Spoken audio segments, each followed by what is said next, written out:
আজকে একটা ভুলের কারণে আমাদের সময় প্লাস টাকা দুইটাই নষ্ট হয়েছে এন্ড কিভাবে আমরা পুরোটা দিন ম্যানেজ করেছি সেসব নিয়ে থাকছে আজকের এই ব্লগে। এই ভিডিওটা একটু লং হবে যেহেতু আজকে আমরা অনেক জায়গায় ঘুরেছি, সো স্কিপ না করে পুরো ভিডিওটা দেখবে। আজকে সকাল সকাল উঠে পড়ে আমরা ক্রাতিয়া উবুদে যাওয়ার জন্য রওনা হয়ে গেলাম। আগের দিন রাতে আমরা সবকিছু প্ল্যান করে রেখেছিলাম যে আজকে কোথায় কোথায় যাব। এটা বেসিক্যালি পুলের জন্য আর সুইং এর জন্য অনেক বেশি পপুলার। এরপর টিকিট কেটে আমরা পুলে এন্ট্রি নিয়ে নিলাম। আর এখানে যারা আগে থেকে বুকিং দেয় তারা কিন্তু ফ্লোটিং ব্রেকফাস্টের জন্য অনেকে বুকিং দিয়ে রাখে। তো আমার একটু মন খারাপ হয়ে গিয়েছিল যেহেতু আমি আগে জানতাম না, আগে জানলে অবশ্যই আমিও বুকিং করতাম। এখানে প্রথমে আমাদের ব্রেকফাস্ট আমরা সেরে নিচ্ছি, যেটা টিকিটের মধ্যে ছিল না, সেটা তোমাদেরকে আলাদা পেমেন্ট করতে হবে ব্রেকফাস্টের জন্য। আপনারা উবুদে আসলে কিন্তু অবশ্যই এই পুলে আসবেন। আর এখানকার সুইং কিন্তু অনেক পরিমাণে ভাইরাল। আর এই পুলে কিন্তু আলাদা দুইটা হট ওয়াটার আছে। যারা প্রথমে ঠান্ডা পানিতে নামতে পারবে না তারা প্রথমে কিন্তু গরম পানিতে নেমে নিজের শরীরকে গরম করতে পারবে। দুপুর দিকে প্রচুর মানুষের ভিড় হয়ে যায় এই জায়গাতে, যেহেতু এটা খুবই ফেমাস একটা জায়গা। আমার জামাটা শুকনো অবস্থায় আমি একটু ভিডিও করে নিচ্ছিলাম। এটা একটা রেস্টুরেন্ট আর এই রেস্টুরেন্টটা ওপেন হয় 7টা বাজে। আর আমরা এখানে গিয়েছিলাম 8টার একটু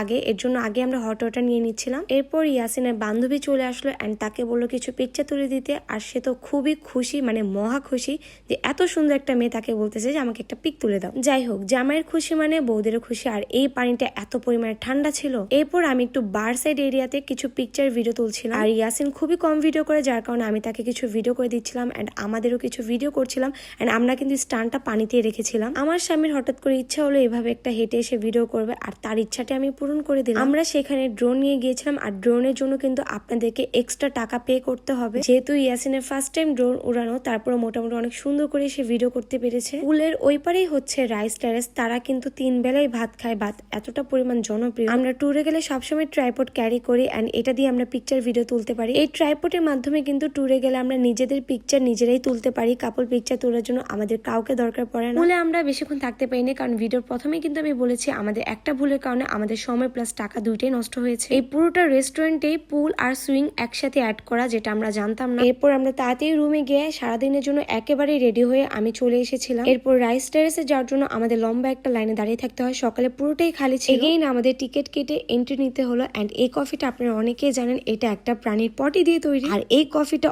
অনেক বেশি এক্সপেন্সিভ এন্ড বিদেশিরা অনেক বেশি পছন্দ করে। আর তাদের মূর্তিগুলো দেখলে আমার অনেক বেশি হাসি পায়। এখানে আমাকে কফির স্মেল নিতে বলা হয়েছে, এত বেশি স্ট্রং ছিল যেহেতু আমি কফি বেশি একটা পছন্দ করি না। আমরা খুবই কম সময়ে কফি কিভাবে বানানো হয় সবকিছুই দেখে নিলাম আর কিছু ভিডিও মেমোরিজ এর জন্য রেখে নিলাম। আপনারা এই প্লেসে আসলে আমার মতো ভুল করবেন না। আপনারা আসলে একেবারের জন্য তৈরি হয়ে চলে আসবেন। প্রথমে রাইস টেরেস সুইংটা এনজয় করবেন, এরপর আপনারা পুরো সন্ধ্যা পর্যন্ত পুল এনজয় করবেন। এই তো আমরা চলে আসলাম সুইং এ এন্ড এখানেও একটা লম্বা লাইন শুধুমাত্র ড্রেসের জন্য। আমি চাইলে আমার পরা জামা দিয়ে সুইং করতে পারতাম, বাট আমি চাচ্ছিলাম এখানকার লং টেল দিয়ে সুইং করতে। এখানে সুইং এর ড্রেসের সবকিছুর প্রাইস ডিটেলস দেওয়া আছে আর এখান থেকে পছন্দ মতো আপনারা জামা নিয়ে নিতে পারবেন। আমি এসে দেখি আমার সিরিয়াল অনেক পরে, আমার সিরিয়াল আসতে আসতে আরো 1 ঘন্টা লেগে যাবে। ততক্ষণ আমি অপেক্ষা না করে আমি চলে গিয়েছিলাম আরো কয়েকটা প্লেসে পিকচার তোলার জন্য। আর এই ড্রেস ক্যারি করতে কি যে কষ্ট হচ্ছিল আমার, যেহেতু লং টেল একটা জামা। এখানে এক একটা সুন্দর জায়গায় পিকচার তোলার জন্য যে কতক্ষণ লাইনে দাঁড়িয়ে থাকতে হয়, মানে আমাদের মেয়েদের ধৈর্য দেখেন। একটু সুন্দর পিকচার তোলার জন্য কতক্ষণ ধৈর্য ধরে লাইনে দাঁড়িয়ে থাকে। এখানে কিন্তু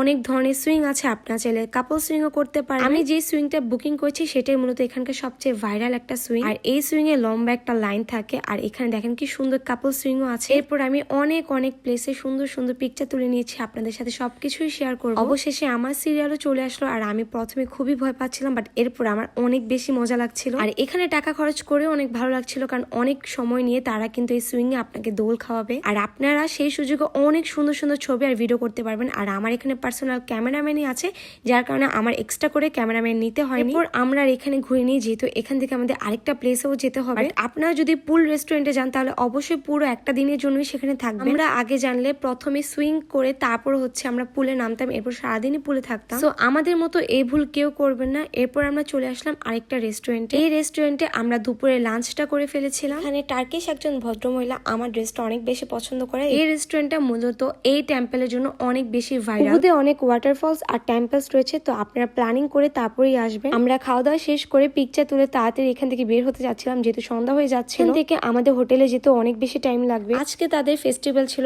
আর এই ফেস্টিভ্যাল সম্পর্কে আমার কোনো আইডিয়া নেই। এক এক দেশে গেলে এক এক ধরনের নতুন অভিজ্ঞতা হয়, সেই সব দেশের মানুষের কালচার দেখে অনেক কিছু জানার আগ্রহ তৈরি হয়। এরপর আমরা হোটেল থেকে রেস্ট নিয়ে আবারও রাত্রে চলে আসলাম ডিনার করার জন্য। আজকে আমরা অনেক বেশি দেরি করে ফেলেছি, রাত 10:30টার মতো বেজে গিয়েছিল। বেশিরভাগ বেশিরভাগ রেস্টুরেন্টে অফ হয়ে গিয়েছিল। বালিতে সবকিছুই খুবই সকাল সকাল শুরু হয়ে যায় আর সবকিছুই খুবই তাড়াতাড়ি বন্ধ হয়ে যায়। আজকে আমরা নাসি গোরেং খাবো না, ফুচকা খাবো আর মাটন বিরিয়ানি খাবো। অনেক স্পাইসি থাকে, আমরা আর খেতেই পারিনি। এরপর আমরা চলে যাচ্ছি আমাদের হোটেলের উদ্দেশ্যে। অ্যান্ড জাস্ট রোডটা দেখেন, তাদের রোড গুলো রাতের বেলা খুবই ভয়ানক লাগে। আগের ব্লগে আমাকে অনেকেই কোয়েশ্চেন করেছে আমি কোনো ভৌতিক কিছু দেখেছি কিনা বা এরকম জায়গায় আমাদের কি ভয় লাগছে কিনা। এখন পর্যন্ত আমি ভৌতিক কিছুই দেখিনি, তবে হ্যাঁ রাত্রের বেলা অনেক ভয় লাগে যখন আমরা হোটেলের উদ্দেশ্যে রওনা দিই। ভিডিওতে তেমন কিছু বোঝা যাচ্ছে না, কিন্তু আপনি যদি রিয়েল লাইফে দেখেন হরর প্লেসের থেকে কোনো অংশে এই প্লেসটা কম। যাই হোক, আমার এই ব্লগটা ছিল এই পর্যন্তই। যদি ভালো লেগে থাকে অবশ্যই লাইক, কমেন্ট এন্ড শেয়ার করে দিবেন। দেখা হবে নেক্সট ভিডিওতে। Bye bye.